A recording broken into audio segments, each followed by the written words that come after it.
So many partnerships are the mother and the little boy. Yeah. And I was in that. That was like a huge reason of the collapse of a 9-year relationship for me. Part of what contributes to this issue is that question that we just asked, what do I do as a woman to help the man in my life? And I just want to say that is 100% not the responsibility of the woman. They're responsible for their own emotional landscape. And two, that does further perpetuate in some way, like how can I, in a crafty way, get the man in my life to be in his masculine energy? And even that framework, that's still felt, right?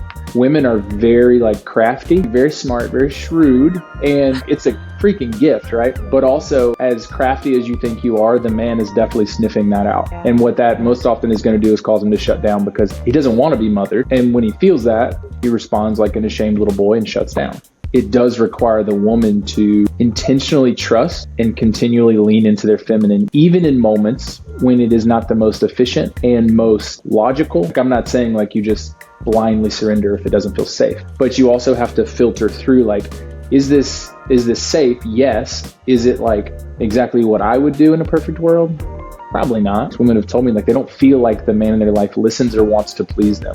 And I'd say it's the exact opposite. They deeply desire to please and deeply want to show up for and care for. But so often that opportunity gets taken from them because there's like an overly masculine energy. No matter what I do, it's wrong. So I'm not even going to try anymore. Addison, thank you for joining me today. Mm-hmm. Excited to dive in. Me too. I would love to start, if you're okay with it, just a little bit about your background, how you got what your work is, and how and why you got into this work. Mm-hmm. That is a great question.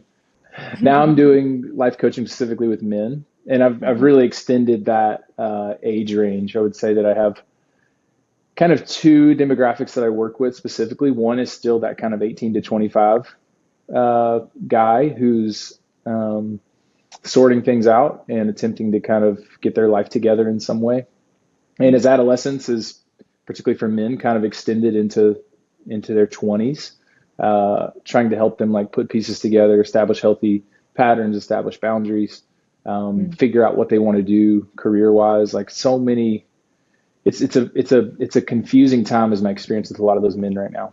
Young men particularly, they're trying to like sort things out, and it's tricky for a lot of different reasons. And then the other demographic is like 25-ish to 40, and a lot of it centers around relationships, largely because relationships are where they're finding pain points. And what's happening is a lot of the same issues that were there from like 18 to 25 that they never fully worked with are now just showing up in their relationship. So it's a lot of the same work, but it's kind of through the lens of relationship because that's where they're experiencing like friction and pain points. Gotcha. That's great. So let's talk a little bit about what the pain points are. What are some of the common themes or pain points that you see come up with the men you're working with? Mm-hmm. I would say that on some level, like every man I work with has come with one of a number of things, whether it be like anxiety, some form of like apathy or like lack of motivation. And then obviously within relationship, like lack of emotional capacity or like openness in any way, emotional vulnerability. And usually kind of tucked within that, those major markers of like anxiety and anger are causing them to shut down in so many ways. And so therefore they're in a relationship with a partner where they're not able to fully show up, and they don't have a great understanding of their own emotions. And so what is it about, go ahead, finish what you're saying. No, you go ahead. Go ahead. What is it about the anger and anxiety that's causing them to shut down? Like, I can speak from my own experience of this. Yeah. I'm someone who never wanted to kind of be that like tropey, angry man, because I saw that in many different capacities growing up. And so what I did is I just completely suppressed all of my anger. And it was like, I won't show any anger because I didn't want to like express that and have it be scary or be rage or in any way that wasn't good. But then what happens is because I never expressed anger, it just built and built and built until it came out exactly the way I didn't want it to, as like rage. And so Yeah. that's a huge thing I work with men on, is like, how do we, anger's normal. And when we express it in healthy ways, it's totally fine. It's good. Like, we all get angry. And so trying to teach men how to express the anger that's there in a way that doesn't impact themselves and the people around them that they really love. So how do they do that?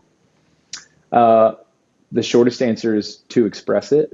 I have a, I have a, I have a practice with my partner where we like very much give each other the space to be angry with each other. And so what that might look like this past week, I've just got back down to Costa Rica last week, and it's been like a beautiful welcome in that, like, we lost Wi-Fi for 2 days, didn't have water for 3 days. My car is back at the mechanic. Like, it's just been like thing after thing after thing. And I've been like really frustrated and angry about it. And because I've kind of established this container with my partner, it's like, I'm just going to take about 10 minutes and be angry. I'm not angry at you. I'm just really frustrated and angry at the situation. So I'm just going to kind of let it out. I'm just going to talk and get it out and express it. And she just holds space for it, and allows me to kind of move it along. And then I'm like, okay, I feel good. And so doing that instead of being like, everything's fine, it's okay, and just pushing that anger down, and then me throwing a fit because the car won't start again, and then like throwing a shoe across the yard or something, right? Like, that's Yeah. it's a better option to get to move it along. And I Yeah. also practice that with my partner, in that she has permission to be angry at me. And we have a practice at the end of every kind of like fight that we have, where I just ask, like, is there something you need me to hear that you feel like I haven't heard yet? And that's permission for her to get to just say whatever it is that she wants to say. And it's in a container that I know that I'm not going to take it personally. And it's not something that I'm going to react to emotionally in return. I'm just going to let her like get it out. And then what she does is she gets it out.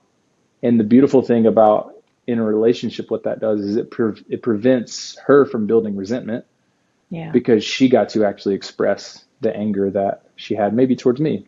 That's fine. She's allowed to be angry at me. And in some way, I like celebrate that. It's like, get it out. I'm frustrating to live with at times. So let's get it out. It's so good.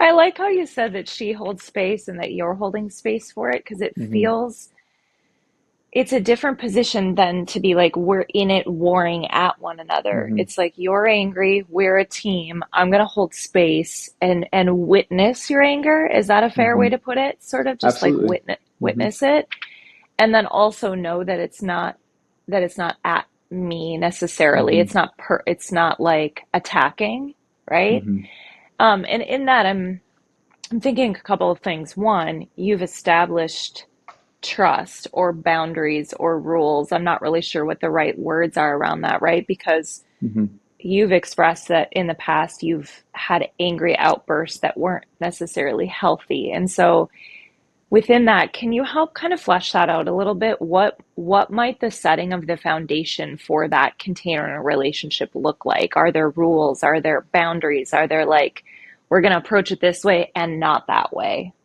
Yeah.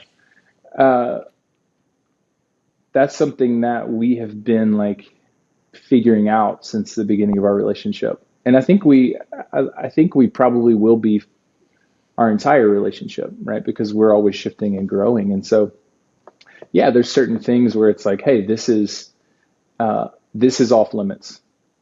I'm somebody that whenever I get like completely overwhelmed and fed up, like, I need to like leave. I have like so much energy, I need to leave. And that's been something where she's like, it really impacts me when you leave. And I'm like, I'm not going anywhere. I like literally go sit in the car. But when I've done that, it's really painful for her. And so that's been something where she said, hey, we can like pause and take a break, but can you just still stay in the space? And so now I know, like, absolutely, no matter how like blown out I am, I'm going to stay, and we can just be quiet. We can do what we need to, but I'm not going to leave. And I've asked the same of her. Um, let's just stay where we are. That's like, and we've Yeah. kind of figured these things out. Like I'm someone uh, when I don't know what to say, I cuss. Yeah. and I'm not cussing. I'm not cussing at her, but I'm cussing. Yeah. And in that it impacts her. And so that's Yeah. something she's asked. She's like, can you find other words to use? And it's like, yeah, I can. And now, like, I don't always nail that, right? Like, it's You're not still like human. Yeah. I know, and Mhm. but those are ways that we've Mm. like we together have. It's funny. I'm a big debriefer. I love to like always check in after things happen and like, okay, what can we learn from this? What do we see? And those are times where um, we kind of establish those rules or that container for, okay, this is going to Mhm. happen again. So then Mhm. how do we want to do this in a way that really supports us? And Mhm. I think the Mhm. thing that has really helped us do is we don't tend to have the same fight twice. Mhm. Uh, Hmm. and what I mean by that is like because we kind of establish that container, we really move through things and we kind of know now and like pick up those bits of information from each other and know how to support each other in a way. I feel like so much of a healthy relationship is like learning how to fight because it's going to Yeah. happen. Yeah. Yep. And so how do we do that? Yeah. How do we learn how to fight Yeah. and establish the container and kind of the rules, if you will? That's great. I Hmm. want to go backwards a little bit. So I mean, when we chatted prior to this, you had shared that you weren't always this man, right? You're growing, you're evolving, you've had different experiences in relationships. I think you used the phrase, I had to learn the hard way. Hmm. Um, can you share a little bit about that? What it was like prior and where you've Hmm. come from? Hmm. I hmm, I spent a lot of my life, particularly in my like 20s and into my 30s, um, really needing to grow up, but um, not really knowing how or not really having the motivation. I don't even know how to exactly articulate it. I just like I didn't grow up. And that was something that impacted a lot of people around me. It impacted friends, it impacted a marriage, it impacted a lot of things. Mm-hmm. And uh, it took a lot of like pain from me to start to, I think I always realized it, but I felt like I didn't know how to like navigate it in a way um, that was good or that like made sense or that was healthy. And so I was like pretty weak and pretty immature for a long time. Mm-hmm. Um, and I think the thing that as I always reflect on that time, I think the thing that one of a huge motivator is like the amount of pain that I caused within that. Mm-hmm. Um, and that's something I've had to spend a lot of time like forgiving myself for and like really understanding like me. I'm someone who like self punishes and Yeah. and that was a reason why I didn't grow up for so long is because anytime I would do something that impacted someone, I would be so hard on myself that I just took all the space out of the room and the relationship that there was never I couldn't actually be there or hear the person that I had hurt Mm-hmm. because I was so ashamed. I felt so much like almost like hatred towards myself that I Mm-hmm. had hurt someone. And it was the process of me learning how to like forgive myself, understand that I'm gonna impact people. That's Yeah. gonna happen, and that's okay. But what's actually more important is my capacity to be with them as I've impacted them negatively and continue to make it about them and give Mm-hmm. them the space to like process what they need to. And yeah, that was a huge part of me growing up. Uh, and it was terrible. It hurt like hell, but it was really necessary. What do you mean when Uh, you say it hurt like hell? Like what part of it was terrible? um, I mean, I think the end of a relationship, the end of a 9 year relationship was excruciating, and uh, I didn't. It's funny. I often say like I feel like I've been to hell and back. Like I think my biggest fear was like being alone for so long, and then I remember a few moments of like literally being like on the floor in my house, completely alone, feeling like I had nowhere to go, and it was like this is the thing that I have tried to avoid for so long, and because I tried to avoid it for so long, it's the thing that came true. And then what I realized though, and this was it was a great moment for me where I remember being on the floor of my house like in a pile and not knowing what to do, where to go. And then ultimately what happened though is it just passed and I was able to get up. And I didn't think that was possible. And it kind of gave me this new like I don't want to say confidence, but new understanding that like I can be with myself in my like darkest moment. I'm gonna be okay. And yeah, and so it's given me so much more of a capacity to be with myself in ways that um, in moments that are hard, but just in general to like Mm. exist in this body and this mind and be. Yeah, that's so powerful. I mean, we hear it often that like our most important relationship is with ourself. And if we're moving fast to even just conceptualize, what does that really mean? Like, Hmm. is it just self-love? No, it's like really Hmm. understanding I don't have to run from my fear or my loneliness or my, and it's really poignant what you said. I think it's so true. Those things that we run from and avoid are the things that Hmm. end up we create them because we Hmm. aren't taking what feels like maybe in the moment a really scary step, but also can be a micro step towards I'm feeling fear right now. I'm feeling afraid of being alone. Let me just like face that instead of letting years of it build up. But Yeah. what a powerful moment to be in that, right? That is sort of that dark night of the soul moment of Hmm. like, Yeah.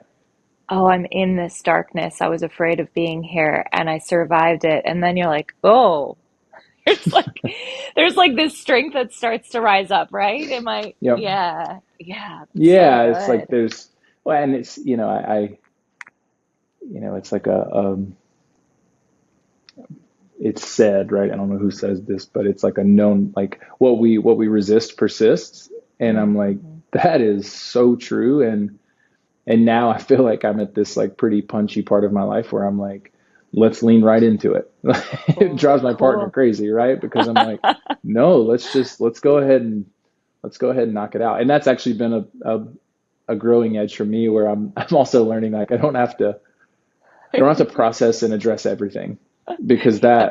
that's a pretty consuming uh Mm-hmm. I'm an intense person. And so sometimes it's like, you know what, I think we can let this lie for now and we're Yeah. okay. So Yeah. Yeah. that's been a growing edge for me now too. Mm-hmm. Yeah. That's really real. I think Yeah. I feel like when I was starting to kind of awaken to certain things, I was like, I feel like I'm a lion cub, a lioness cub of just like kind of finding my way and being like, can I growl now? Yeah. How Yeah. Oh, that's a now? good way to say that. You Yeah. know, like it's like, That's a ah, really no, good you way to don't need say to that. attack everything. Just Yep. hold steady. Yep. Yeah, it's good. I'm Um, gonna think of that image. That's great. Yeah. what when you said earlier that you were weak, Hmm. what did you mean by that?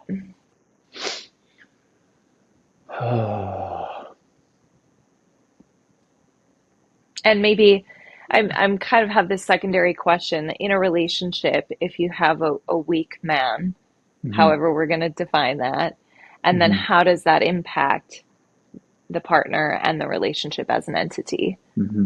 Hmm. For me, I had this deep fear that I was uh, like not good enough, Mm, and so what that created in me was this consistent desire to work and work and work and work to like prove that I'm good enough to be loved, good enough to be in friendship, like across the board. And so that's this like people pleasing side of me came out, and I attempted to just do whatever I thought everybody else wanted me to do. And what that did is it like there was no sense of like self-respect that I Mm-hmm. had. Therefore, I lost a lot of respect from other people, rightly so, I would say, because Mm-hmm. there wasn't much to me to be respected. Yeah, I was like super helpful, but I was like I was reactive, and I was always trying to make sure everything was okay, and I was like trying really hard, Mm-hmm. and I lost myself in that. And then a byproduct of that is that I was really defensive when things were brought to me and I wasn't able to articulate this until much later, but I was so defensive because I was internally like, I didn't even want to, this action I took, I didn't even want to do. I did it Yeah. because I thought that's what you wanted. So then, of course, I fought it because it didn't even feel true to me in the moment. And I used to be really defensive. And I feel like I'm so grateful that defensiveness is something I've really, really worked on. And the biggest way that I've addressed that is by making decisions that are decisions I feel that are best, and then standing by those decisions. Mm. I mean, I can hold it if it's my decision, and Yeah. I don't always make the right decision. Right. But if I chose to make the decision, I can hold that. I can take accountability Mm. for that. And for so long, I Mm. was making decisions I thought other people wanted me to make. And Would you classify that as like the nice guy? Have you mhm, heard?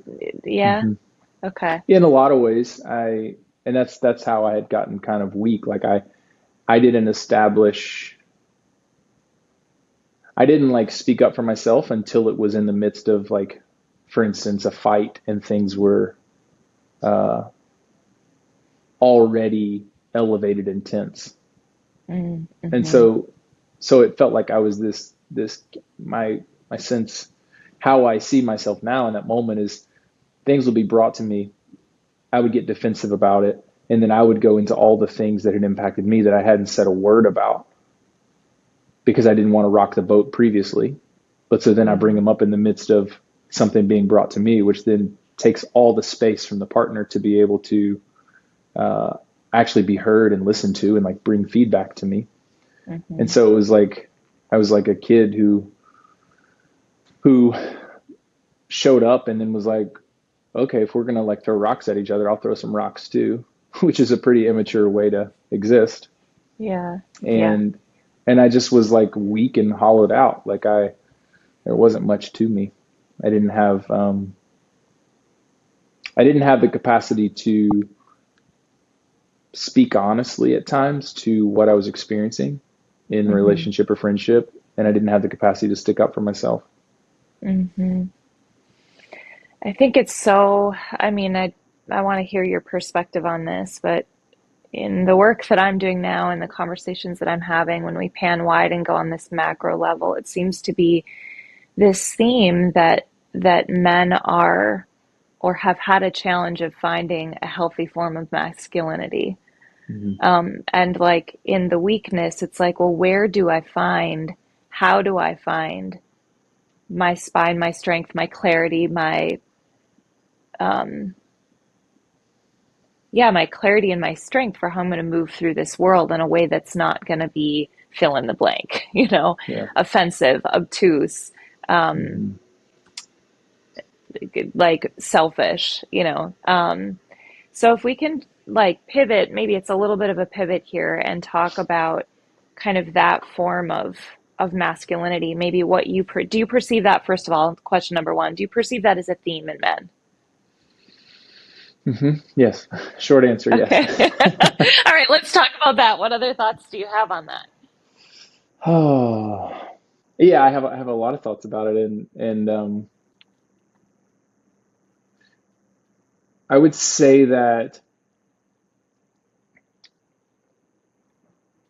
for the generation of men, like I would say, like I mean, kind of across the board, but particularly like millennial and Gen Z, um, there has been this incredible kind of social push for more equality across the board. And so many different people groups that have been marginalized for so long, we're finding like progress and movement. And I'm like a straight white guy from the States, right? And and so I for so long thought that my place in all of that movement was to like shut up and get out of the way. And at times that's true. But so what I learned, and I think what a lot of men, particularly kind of in my like makeup, have learned in some way is like, you need to be quiet, you need to be small, don't be a toxic masculine man, and like get out of the way. Which then just creates a lot of weak men, because it doesn't, that's why like I don't use the term toxic masculinity, because I don't think it doesn't give a path for what the opposite of that is. It's like, well, what's the opposite of toxic masculinity? Well, just not toxic. It's like, okay. So I like to use healthy and like, or like mature and immature masculinity. And so what that creates is very immature masculinity, where there's a lot of men who are suffering in silence with the things they're experiencing. They don't feel like they can speak up and speak to what's happening for them, because it doesn't compare to what other people have experienced. And I think it's a dangerous game when we get into the place of like comparing experiences of like how hard life is. Like human emotions are human emotions. And what it's created, and this is what I thought for a long time, is like, I don't have a place to share and speak about the pain that I'm experiencing in life.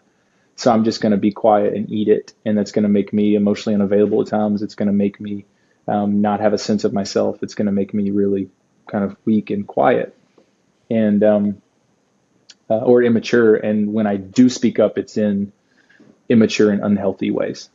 And so that's a big part of the work that I do is attempting to help men understand, like, no, you're allowed to speak to your needs and you're allowed to get help.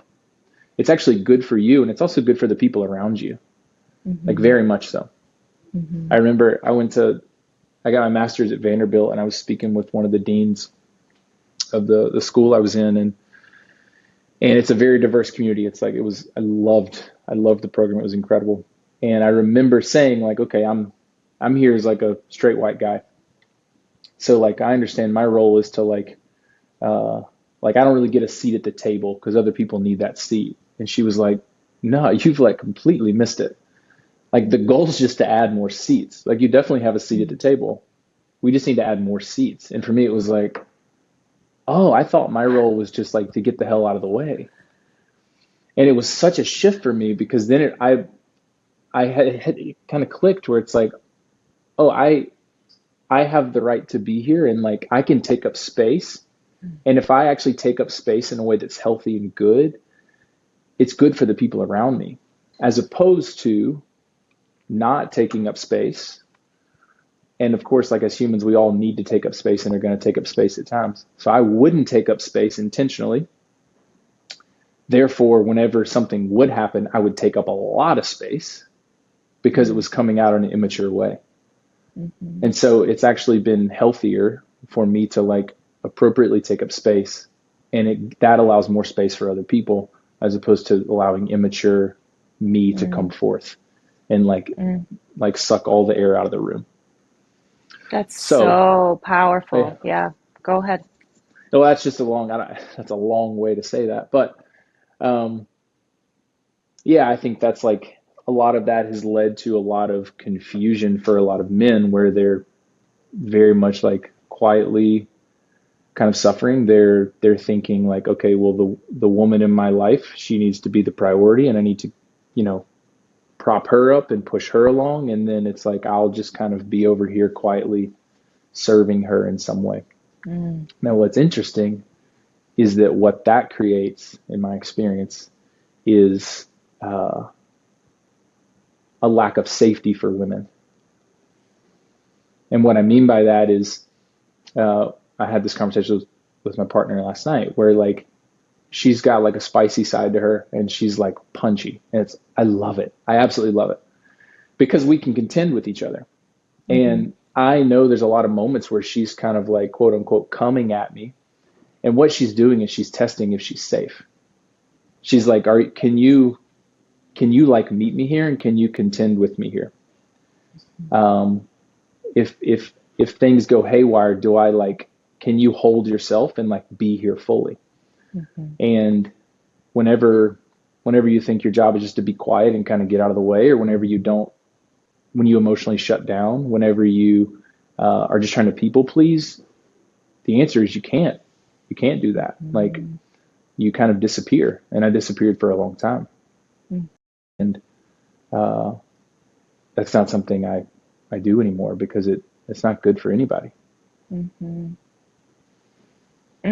That's such a huge realization, and I think that's really why I'm doing this podcast. This is just like the instigating thing for me that I felt and sensed as a strong, independent woman, and was like, well, I still want to have autonomy. Obviously, I Hmm. still believe in how equality and having rights and all of that, and craving, and whether it's from a partner or just the men in my life in general, for them to show up, to take up space, like you Yeah. to how you put it, to take up space and show up in that strength. And my experience is, I don't know if I have the right words from this, I'm just going to go kind of energetic on it, but when that presence is around me, it is an igniting.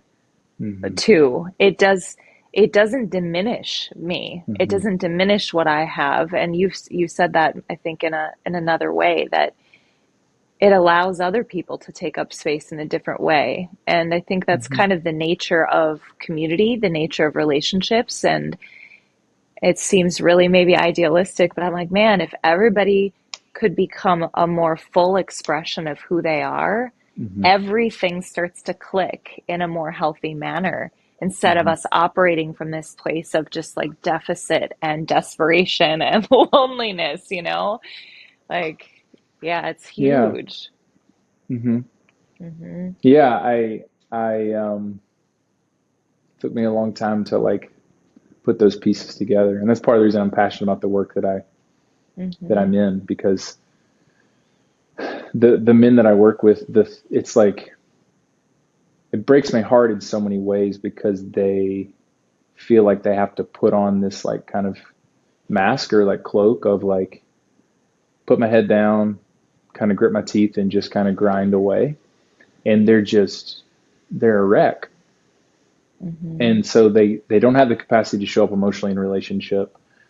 They don't have the capacity to like, I mean this in the best way, like command respect. Hmm. And that's like,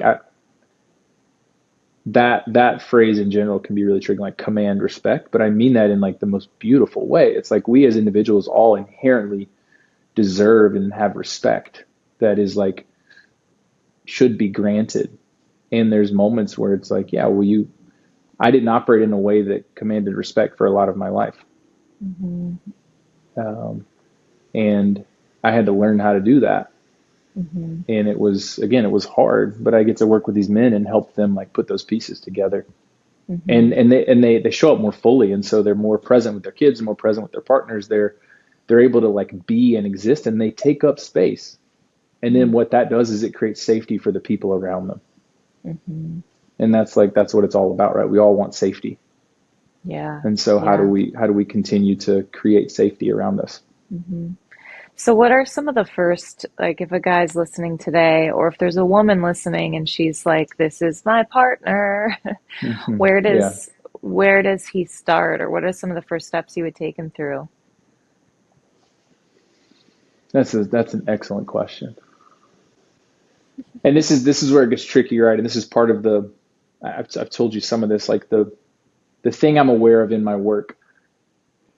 Women are so good at like finding community, finding support, like getting resources to like go on their own journey of like discovery and like kind of understanding their internal self. And men plainly are like pretty terrible at it. I It's like wonder figuring. why that is. I Why mean, is that? well, I think I have a lot of I have a lot of thoughts. I think a lot of it is, it's like, it's deemed as like weak. A lot of it has to do with also the deep sense of responsibility, and like sense of like provider.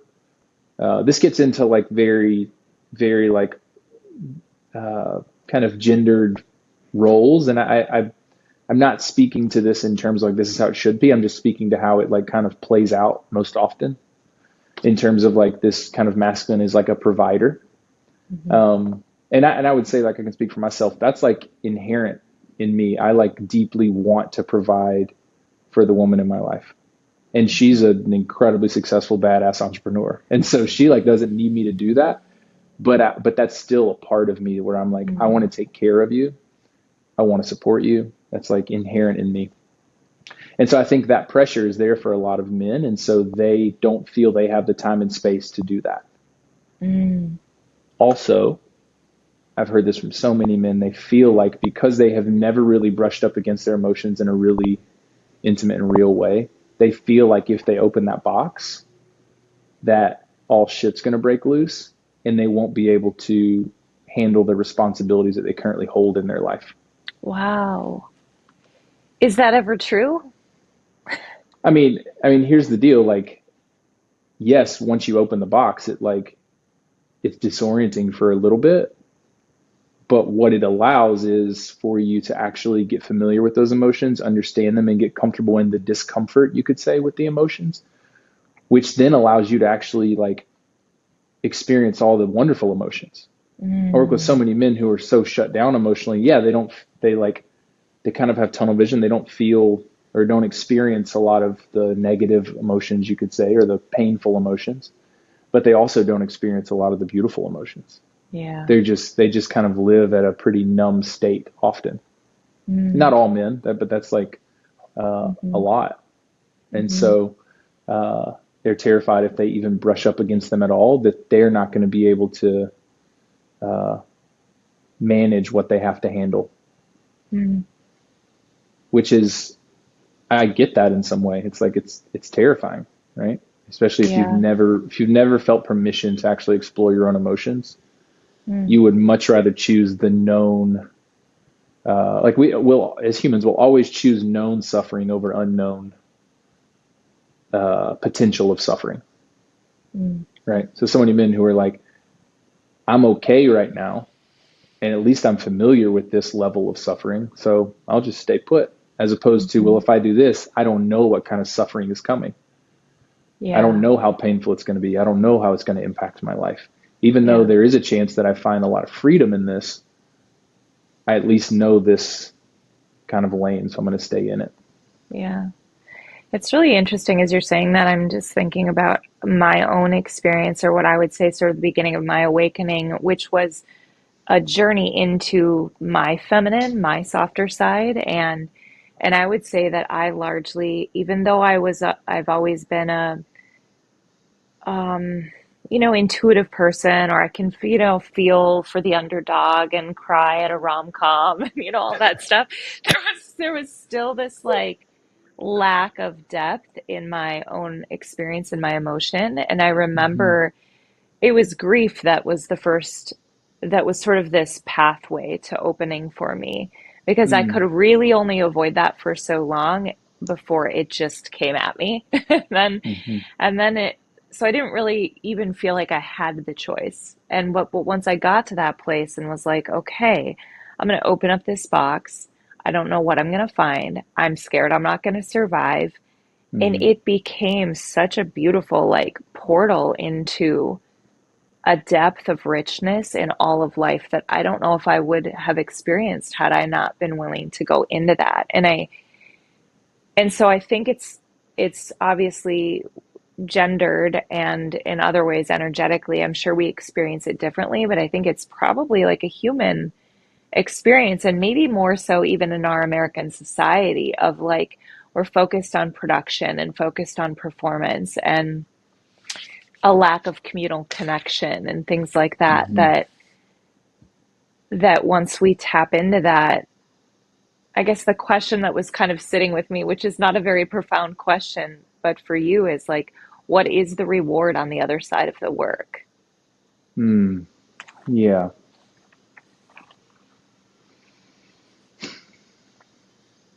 It's funny. There's like on like a very minute base level, there is a capacity to like sit and be with yourself and take a breath and be so comfortable in your own skin. And that in and of itself to me is just like, oh, like I feel like I'm alive. I'm like, I can just actually be, and I'm like, I'm okay.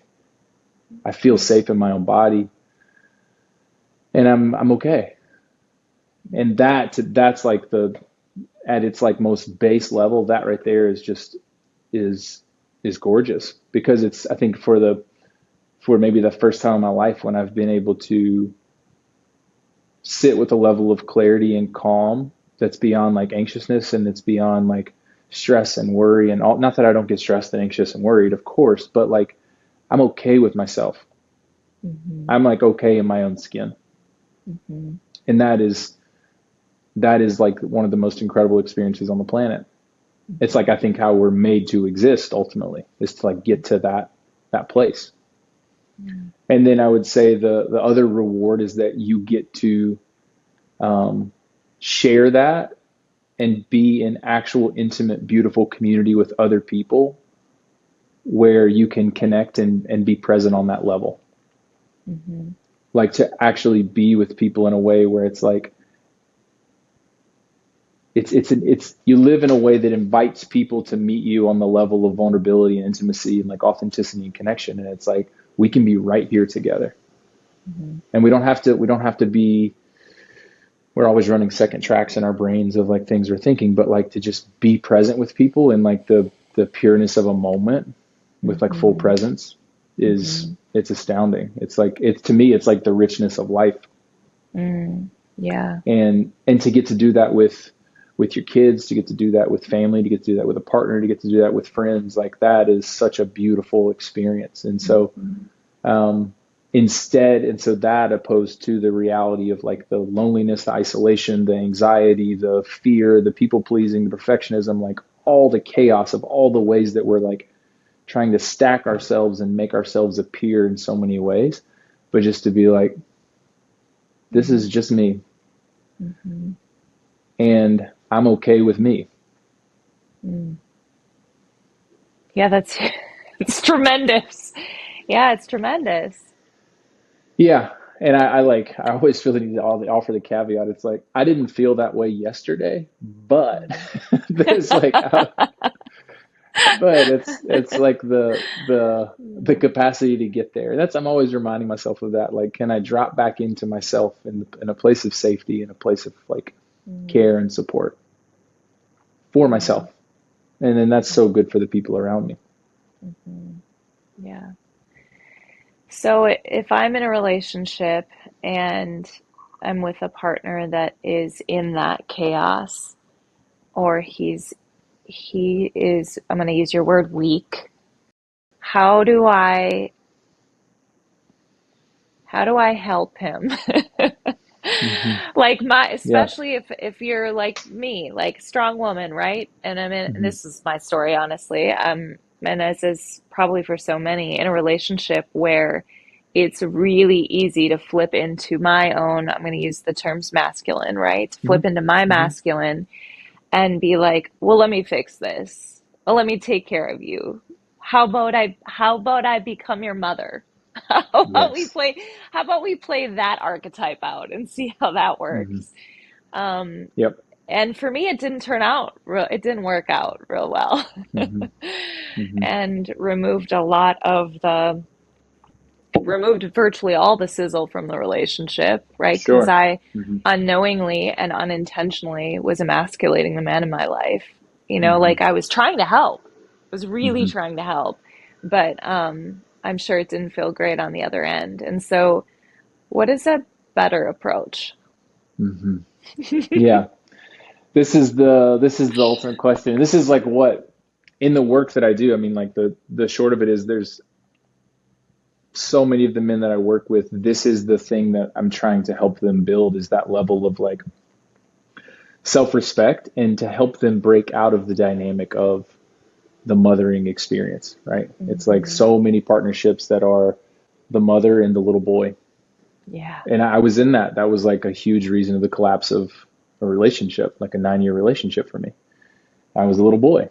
And I think I want to say one thing about this that's really so complex, and that is that so often I think part of what contributes to this issue is that even in like this question that we just asked, like, what do I do as a woman to help the man in my life? And I just want to say, like, that is 100% not the responsibility of the woman. It's like, because that even further, I mean, one, it's just not, they're responsible for their own emotional landscape. And two, that does further perpetuate in some way, like, okay, how can I, like, in a crafty way, get the man in my life to be like in his masculine energy? And even that framework, that's still felt, right? And women are very like crafty, incredibly crafty. I love this And, conversation right and, now. This is really real. and very, very crafty, very smart, very shrewd. And it's like, it's a freaking gift, right? But also, as crafty as you think you are, the man is definitely sniffing that out. Yeah. And what that most often is going to do is cause him to shut down, because he's like, he doesn't want to be mothered. Yeah. And when he feels that, he responds like an ashamed little boy and shuts down. Yeah. I would say that when it comes to like, okay, what can a woman do? And again, this is me saying this, understanding that the responsibility is 100% on the man to handle his own shit. And I say that with a lot of love. Like, that's something I'm like, that's why I'm in the work that I'm in, because I want to help with that. But I would say that as it takes both partners to make this happen, it does require the woman to intentionally trust and continually lean into their feminine, even in moments when it is not the most efficient and most logical. It has to be safe, right? Like, I'm not saying like you just blindly surrender if it doesn't feel safe, but you also have to filter through, like, is this safe? Yes. Is it like exactly what I would do in a perfect world? Probably not. Right. So I was having a conversation with a friend the other day, and her partner had basically said like they wanted to go to a movie, and so she had a full day, and so he was like, I'm gonna handle it. I'll take care of it. And we were having a conversation, and she was like, I'm really angry because he was gonna take care of this, but he chose this movie theater that's like across town, and the traffic's gonna be terrible. And she's like, this is why I just feel like I should always do it. And it's like, pause. Do you want to be in your feminine or not? Right? Like, because there has to be a transition in this experience, and it's not going to be seamless. And so, like, if you want to go to the perfect movie theater, cool, you can have that, but you're also going to continue to have, you're going to, like, he's not going to be in his masculine, and Yeah. he's going to not want to pick the theater the next time. And so it's like, if you want to be in your feminine, just go. And maybe you sit in traffic for 20 minutes. Who gives a shit? Yeah. Like just It's low which stakes, one do you want? especially. It's such Yeah. low stakes. It's such low stakes. And I feel like that's what it takes.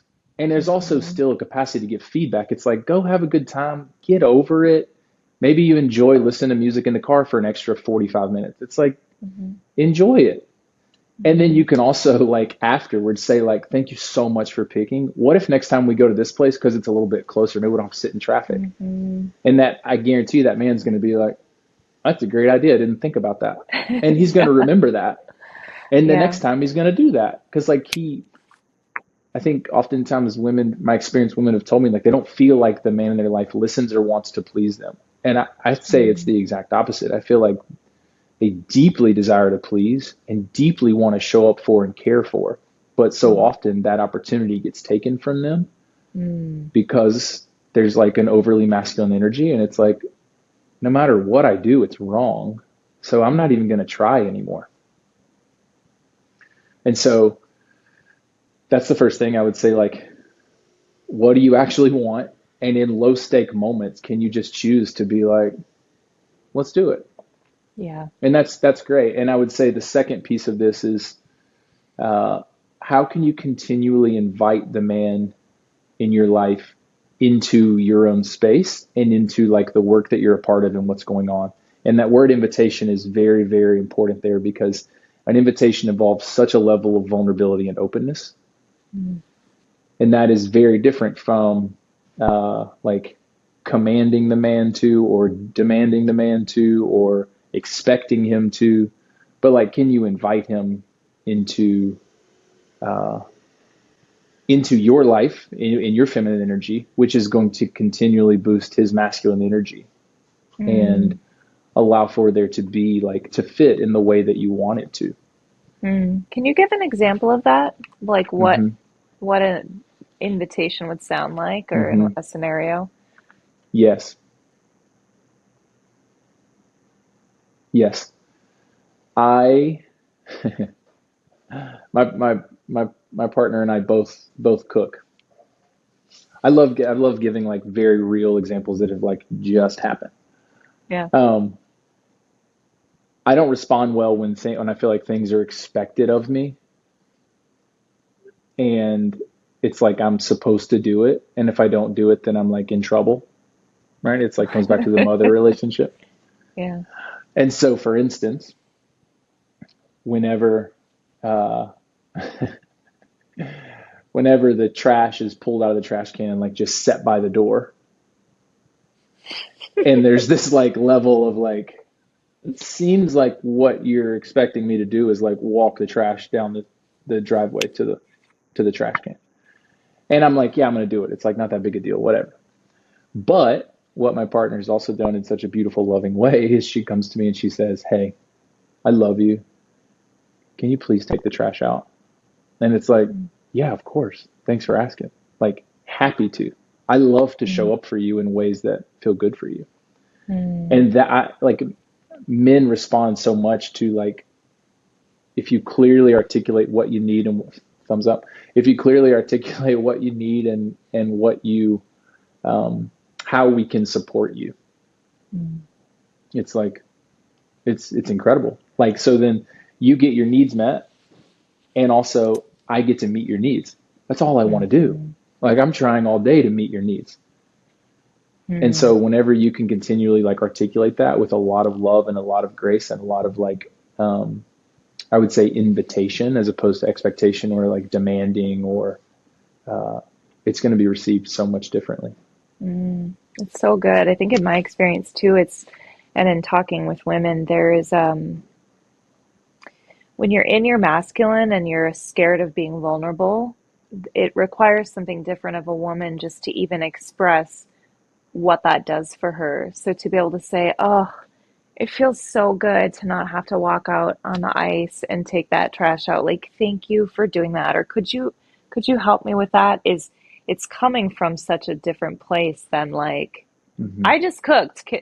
You do that, Yep. or whatever it might be. But I think that's part of what I've worked hard at, is that sort of responsiveness and overflow of like what it's doing for me, sharing what that Mm-hmm. does for me. I don't know Mm-hmm. if that resonates with you at all, but I think that's something that has been Absolutely. a practice. Yeah. Well, it gives a path for like, it creates clarity around like how I can actually show up for you. Mm-hmm. And that's all I want. I'm like looking for ways to show up for my partner every day.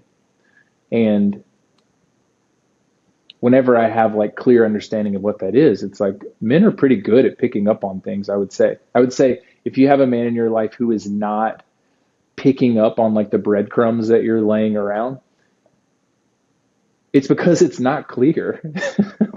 And so be clear. Like be clear Yeah. in a vulnerable way. And I Mm-hmm. would say that my experience with most men is that they will be like, "Oh, I didn't know this meant so much to you. Heck yeah, I'll do it. No Yeah. problem."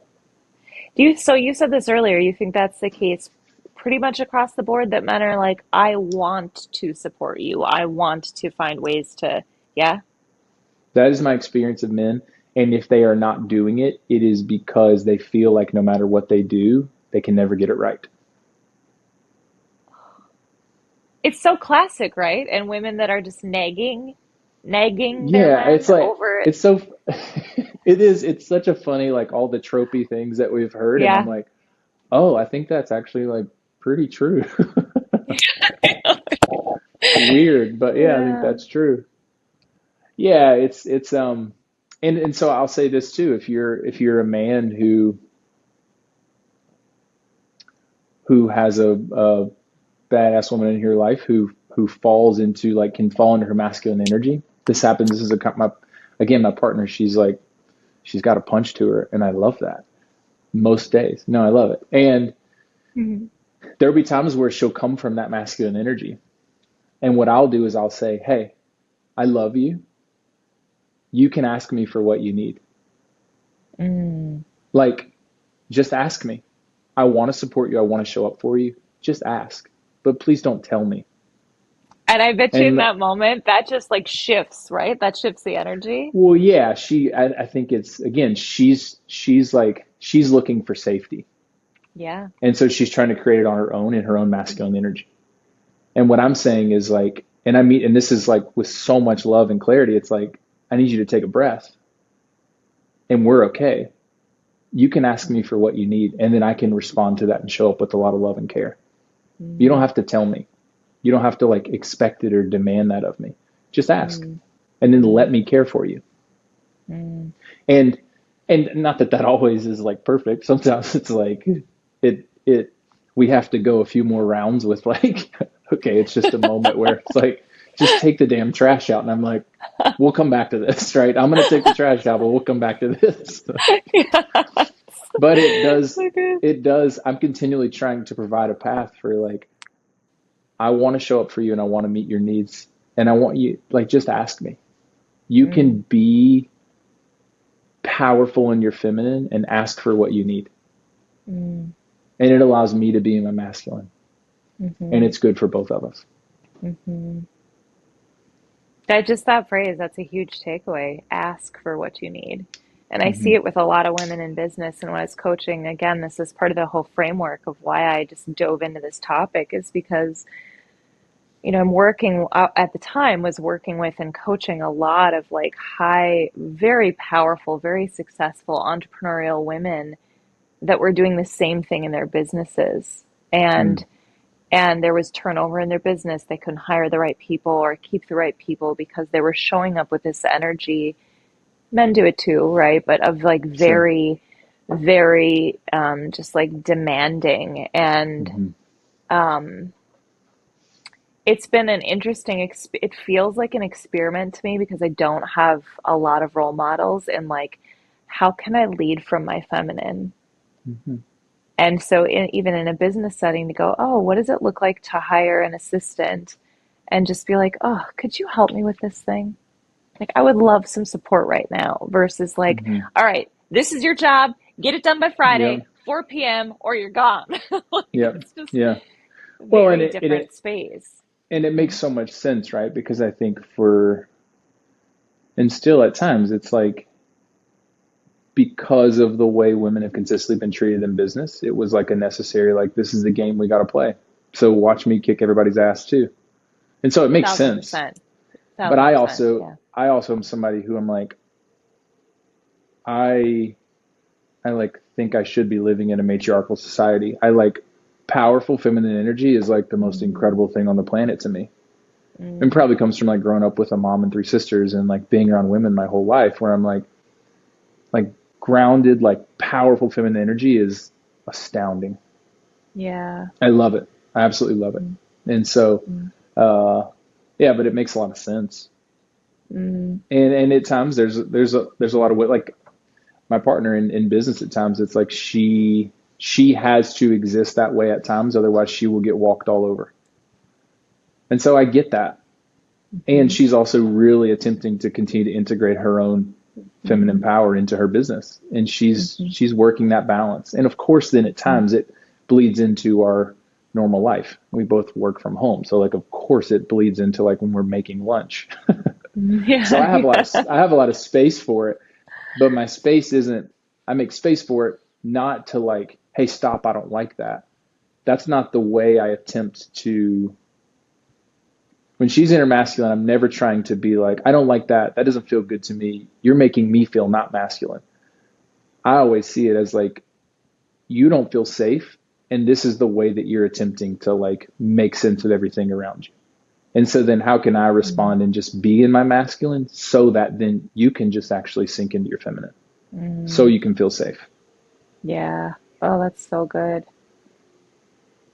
Yeah, it's been interesting. Like the people that I follow or have been, I've had Max on the podcast, Trombley, a couple of times, or Mhm. just following John Wineland, and I'm hearing them talk more, which I'm grateful for, about the dance that we have, the union that we all have within us of the masculine, feminine, and then Mhm. sort of that the art of moving in and out of that relationally and in our work. And I think last time I was chatting with Max, he had made the comment about if we're not, if women were only in our feminine, we are missing a part. And that was like, I've had to swing the pendulum. I've had to swing the pendulum to like to practice being in Sure. my feminine. And so now what does it look like to reintegrate enough of the texture of the masculine when I need it, how I need it, where I need it to execute, to get things Mhm. done, but not to over assert that. And it's interesting, right? And I'm not Mhm. currently in a partnership. And imagine though that that's this dynamic of like, okay, I'm in this arena.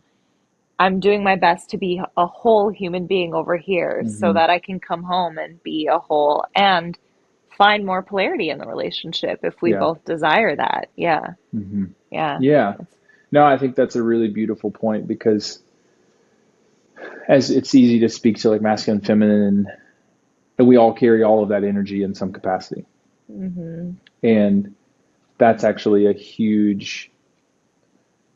huge thing that I uncover with a lot of the men that I work with is actually some of the most beautiful parts of them are this feminine side that they have that would support them so it would support their own masculine so much because again it's just like a way to create so much safety across the board yeah. and yeah, it's like it's something I'm consistently working on with men and in my hmm own self, right? I like I have a uh, I have a lot of feminine energy, and I appreciate that so much about myself. And I have a lot of masculine energy, and that's something that I'm consistently kind of like figuring out how to weave back and forth within my own self. I love the language of it's a dance, absolutely hmm is, hmm and like when and how to bring that forth in different ways, and Yeah. how in a partnership we can meet each other where we are within those spaces. Yeah. Yeah. When I when I imagine a man that has got a healthy, I don't even know if I want to say integration because I always just like feel like it's already all there. We just have to uncover it, Yeah, yeah. but has like I'm just going to use that word integration of his healthy or a mature feminine. That one of the main sort of characteristics to me of healthy feminine is nourishment. And Mm, so for me, that's a huge piece that I was lacking as a woman, out of touch with my healthy feminine. That when I integrated that, nourished this dry, crunchy, like masculine hmm in me. And I think for men to experience that from a partner that's bringing her feminine and can be nourishing is one thing, but then to also understand, again, coming back to self, there's a way we can source from self in that, mm, and absolutely. reintegrating that.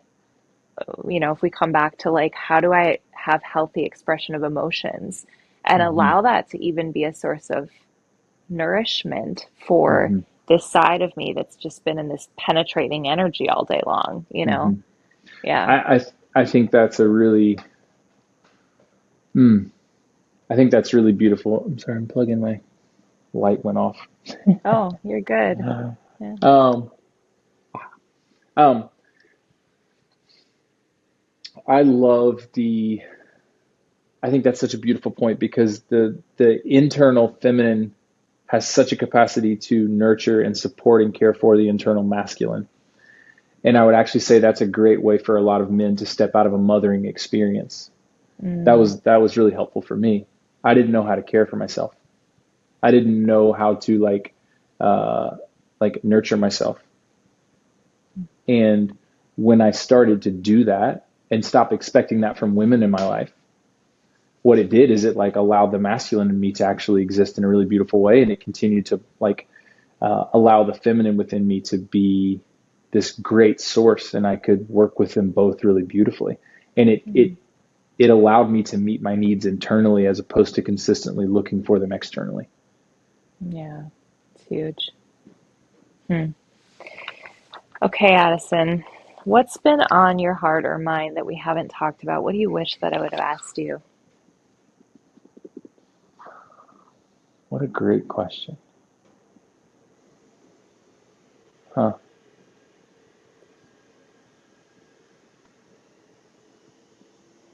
I feel like we did a great job. We like covered so much. Okay. Yeah, I really feel like we did. I think as we, I really, the part that I feel like is, I hope the women that are listening here, and, it's one thing to like listen to something and be like, oh my gosh, you're describing the man that I'm in a relationship with. Like, what the hell do I do? And I, again, just want to say, like, uh, in some ways, again, when it's safe, actually doing less is what's so important. Mm. Because even in this work, right, the ego like has such a capacity to kind of trick us into like, well, I'm being in my feminine, and you're like trying to, in a really sneaky way, get the man in your life to be more masculine, and it's never going to work. Yeah. It's I it's heard never going to somebody work. say once, tell me if this would be resonant. I heard a woman explain once, like, if you're in that scenario, what if you just left it at, I believe in you? Like, Mm, I believe that you have everything you need and you'll figure it out. hmm. And you just kind of, Yeah. that's it. Hmm. And some of the women right now are like, oh my gosh, like how do I Well, there's a how do reality I do that if you're that? in like a pattern, if you're in years of a pattern, Yeah. and you're stuck in your own bias of how, or your lens of how you see the relationship, the truth is a lot of women probably don't believe in them Yeah, they because don't. they haven't seen it, and Hmm. all they've experienced is their own experience of feeling like, well, he didn't pick the right theater, so I'm just going to do it because I don't believe he can do it, Yeah. Yeah, and you it's know. it's the it's the chicken or the egg experience. It's like, well, which one comes first? Hmm. Um, and here's the beautiful thing about relationships. It only takes one partner to shift in order for the dynamic to start to shift. And that's what I would say, like, what does it look like to try it? And have like some low benchmarks. It's like they're not going to nail it in the first week, but like, what does it look like to try that? What does it look like to have some trust again when it's safe, when the risk is low? Um, and just kind of notice the differences with a really gratuitous lens, and see what starts to happen, and see if it starts to shift. I mean, that's something where men want respect, and it feels so good to be respected. And I think like that's what you're speaking to, and it's like, I really trust you, and I really trust in you, and it's like there's a level of respect where it's like, oh, okay, cool. Like there's times my partner does it to me where she'll like come in and be like, I think you're doing a great job, and I really appreciate where you're at, and I'm like, I think I'm gonna make it another week. Like it's amazing how it's like, I think I can do it. And it's like, do what? And it's like, anything, actually. I think I can kind of do anything. So, and that it's true. It's like so, it's simple, but it's like so true, and it means so much. It will mean so much to the man in your life to have that level of like trust and respect in him. And here's the deal. Did I, in my previous relationship, did I always um, deserve that? No. But at times I did. Hmm. And so I do believe if you're in a partnership, there is a part of that man that you do have a sense of respect and trust for. Otherwise, you probably just wouldn't be with them at all. And so Yeah. how can you, instead of seeing all the ways that they are, you know, not that, I mean, humans work better with positive affirmation. We know that. Hmm. And so how can you celebrate the areas where they are um, being the best version of themselves? And just Hmm. notice what starts to happen. I guarantee you the man will notice. He'll be like, what what's gotten into you? Like what changed? I Oh, listened listen to this to a one podcast. podcast. Yeah, right. Yeah. And just try it and see what happens. Would you recommend having a, would you recommend that? Just like, let's just, you're quietly sort of experimenting and or this, what's coming to mind is this, like, would I sit down and go, hey, like if I'm going to own my stuff and show up and go, hey, I've been like over asserting myself in this relationship and it doesn't feel great to me the way that I've been showing up. And so I just want you to know that my intention is to not do that anymore. To not like Hmm. try to take care of you or fix things. So I'm Yep. just letting you know I'm gonna be working on Yeah. relinquishing some control. Yeah. I love that. And what I would add to that is to offer a path to where he can know how he can show up for you with a lot of care, which is going to then in turn give you more trust. So what would that look like? Great example. I I this was I shared this recently, and because it's been such a profound shift for me. My partner, she loves to make the bed. Hmm. She like loves it. I don't care. Yeah. I'm whatever. I sleep in that bed. But what I started to realize is that in the mornings when the bed is made, for her to walk into a room with the bed made, it's not just about having the bed made, but it ultimately makes her feel safe. Plain and simple. It makes Hmm. her feel safe. And so then now what I've started doing, instead of her being like, you didn't make the bed today, or like, why isn't the bed made? Or like, I made the bed yesterday. The lens I now have it from is like, I'm not doing this because it's just something she prefers. I'm doing this because it's like good for her, unlike her body and her soul and her spirit and everything. And so I make the bed every day. And it means so much to her. And it's so Hmm. simple. But part of that's because she came and she told me that. She was like, Hmm. hey, I love it when the bed's made because it makes me feel like things are okay in my life. Like it Hmm. makes me feel like everything's not chaotic. Yeah. And she told me that. And so then for me, it's like, I'm going to make the bed every day. That's like simple. If that's what that does for you, Yeah. I'll make the bed twice. I'll make it and unmake it and make it again. Like I don't care. I'll make the Yeah. bed. And so I would say as a woman, can you articulate that? And then can you, with a lot of vulnerability, find one thing that you notice that you're consistently maybe um, nagging about or something that's consistently a source of tension? And can you really vulnerably communicate what it does for you whenever he takes care of that? Mm. Hmm. And that clarity and that expectation for him, that's like the way the male brain works. He's going to be like, I know this is something that's important, and now I know why it's important, and I can do that. I can show up for that. Mm. It's beautiful. This is great. Okay, Addison. So if people, so tell the listeners a little bit about what they can expect from you, your work, if Hmm. they're curious about learning more about how they could get support in Hmm. for themselves or the relationship. Yeah. Sure. Um, I mean, like, short of saying like if there's a man in your life that uh, you feel like we've been speaking about in some ways, uh, I'd love to work with them. Like really simply, I think that's like a surefire way to. In my experience, is that I have so many stories of just. It's really simple, but like ways to beautifully support men to step into who they want to be and who is Hmm. good for them and the people around them. The delicacy of that is that it can feel very mothering again to be like, hey, you should go see this guy. Right. So what does she It's like, do? so I know it's like this conundrum that is like women are the ones who have the most influence in these men's lives. These men are not going to go get support on their This own. is Very where she few of them pulls are. out. She's like, listen, if you work Yeah, with this guy and I can get in yeah, my feminine, our sex life yeah. is gonna just skyrocket. Honestly, I'm not above that uh, scenario or It's like using real. that It's tactic. real. Yeah, absolutely. It's absolutely real. Yeah. Um, no, I would say this again. How can with a level of invitation, if you feel like it would be good for him to work with somebody, and you're somebody maybe who's doing your own work, and you've been in this process, and maybe felt alone in it for a while. How can you really vulnerably invite him uh, into exploring it?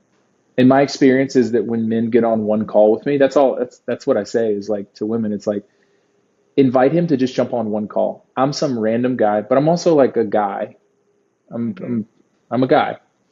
And, uh, can you invite him to just get on one call and just try it? No pressure, no expectation. And the thing that I've realized that men really quickly learn, like, I'm not working for their partner or their wife. Yeah. I'm working for them and they're my Yeah. goal. Like, yes, the woman in your life maybe got you here, but this is about you. Yeah. And what I've noticed is after one call, the men realize the value it has for them and they stick around 99% of the time. Hmm. And they're like, okay, I think this actually would be good. And it's like, yeah, let's do it. And then they Cool. get to opt in a way that's good for them. And Okay. so, um, and I know that's delicate, but it Hmm. plays into that, like, how do you invite him with a lot of like love and care into support, because you've also seen how you've also seen some of his pain, and that's the way I think it's helpful to speak to it. It's like, that he's experienced some isolation and some anger and some anxiousness, and he feels a lot of pressure. Like, you've seen those parts of him, and that's what he's actually going to get support in, is he's Hmm. going to be able to like navigate some of that with help. And then Hmm. that's going to help you as a partner because you're not the one who's having to emotionally hold the relationship together. Yeah. Right on. Yeah. In the conversations I've had with women over the last year, 2 years, 3 years, there's been a lot of like, where are the men? Jen, when you're talking to people, ask them, where are the men? Where are the good men? And I was actually asking myself that question. I'm like, I can't find them on Hinge very easily. I'm just like, where are they?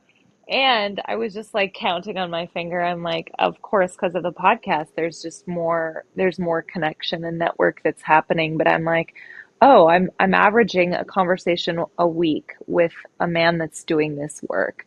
Hmm. And that is so encouraging to me to have these conversations. So just like on behalf of the women, I Mm. want to say thank you for your work. Thank you Mm. for the work that you've done internally to face those fears and to come alive fully and to step into a space and answer that call to help other Hmm. men step into that. I mean, it's for the individual, it's for the relationship, and I firmly believe it's such a basic kind of ideal, but it is for the collective. It is for Hmm. society.